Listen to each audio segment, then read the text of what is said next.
Pemerintah terus berupaya menahan laju penularan COVID-19, salah satunya dengan mendatangkan vaksin. Tentu kami ingin sekali perjalanan daripada vaksinasi ini setransparan mungkin, terbuka untuk semua dalam arti segala masukan. Karena itu sejak awal kami pemerintah terus melakukan sosialisasi, tapi juga pertemuan-pertemuan dengan para pakar. Apakah ITAGI, IDI, semua kita libatkan. Karena ini merupakan faktor yang terpenting dalam penanganan COVID, yaitu penyelamatan daripada manusia. Pemerintah telah menyiapkan infrastruktur sistem satu data dalam rangka transparansi pelaksanaan vaksinasi COVID-19. Dua BUMN akan terlibat dalam vaksinasi ini, yaitu PT Telkom Indonesia dan PT Bio Farma. Data yang digunakan sebagai dasar vaksinasi ialah milik pemerintah dan tidak ada campur tangan pihak lain. Kembali lagi saya tekankan bahwa data ini merupakan milik pemerintah. Kami dari BUMN, Telkom, Bio Farma ini sebagai agregator saja untuk menjaga supaya data ini bisa terekam dengan baik, datanya baik. Jadi bukan milik kita, ini milik pemerintah. Ada 5 tujuan utama dalam membangun sistem informasi pelaksanaan vaksin COVID-19. 1. Mengintegrasikan data dari berbagai sumber menjadi satu data. 2. Menyaring data individu penerima vaksin prioritas. 3. Membangun aplikasi pendaftaran vaksin baik program pemerintah maupun program mandiri. 4. Memetakan suplai dan distribusi vaksin dengan lokasi vaksin. 5. Memonitor hasil pelaksanaan vaksinasi. Seluruh data penerima vaksin COVID-19 prioritas kini sedang dalam tahap pencocokan dan pengintegrasian antar kementerian dan lembaga terkait.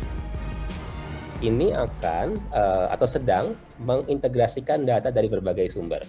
Contohnya yang di atas ini yang sudah terintegrasi dengan satu data ini, yaitu dari BPJS Kesehatan, kemudian BPJS Tenaga Kerja, kemudian Kementerian Kesehatan dari sisi tenaga kesehatan begitu ya, kemudian Dukcapil dari Kementerian Dalam Negeri, kemudian juga TNI dan Polri.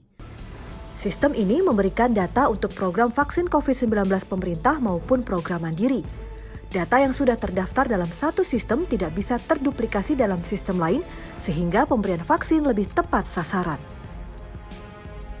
Sistem satu data telah disimulasikan sebanyak 2 kali di tempat terpisah. Simulasi pertama dilaksanakan di Puskesmas Tanah Sareal, Kota Bogor, dihadiri Presiden Joko Widodo. Simulasi kedua dilakukan di Puskesmas Cikarang, Bekasi, dan dihadiri Wakil Presiden Ma'ruf Amin. Pak Presiden menyampaikan bahwa secara umum beliau pikir ini sudah baik. Tentu ada 1-2 yang menjadi masukan begitu ya, sehingga terus kita kembangkan, terus kita improve untuk ke depannya. Pemerintah juga memanfaatkan teknologi untuk mengotomatisasi pelaksanaan vaksinasi COVID-19 ini untuk menghindari kesalahan serta mempercepat proses. Dengan kompleksitas yang seperti ini tentu dibutuhkan teknologi, baik teknologi yang sifatnya nanti adalah hardware ataupun software, dengan tujuan beberapa hal. Yang pertama adalah untuk mengautomasi. Bayangkan kita akan melakukan vaksinasi jumlahnya ratusan juta orang gitu ya. Kita akan menggunakan teknologi untuk bisa mengautomasi proses-proses yang sebelumnya manual akan menjadi 100% otomatis atau mungkin beberapa persennya, sebagian besarnya menjadi lebih otomatis. Kemudian dengan teknologi ini juga diharapkan kita bisa menghindari banyak kesalahan atau error. Kemudian dengan teknologi ini kita juga ingin mempercepat proses yang sebelumnya lama, proses pendaftaran, proses verifikasi, kita bisa lakukan secara cepat. PT Bio Farma dan anak perusahaannya ditunjuk untuk melakukan pengadaan, pengemasan, dan pendistribusian vaksin COVID-19. Kita akan coba mendeliver vaksinasi ini secepatnya, kemudian kita bangun industri healthcare, ekosistem healthcare Indonesia yang lebih modern, yang lebih bagus, dan tentu akan ada korelasi yang langsung dengan kebangkitan ekonomi.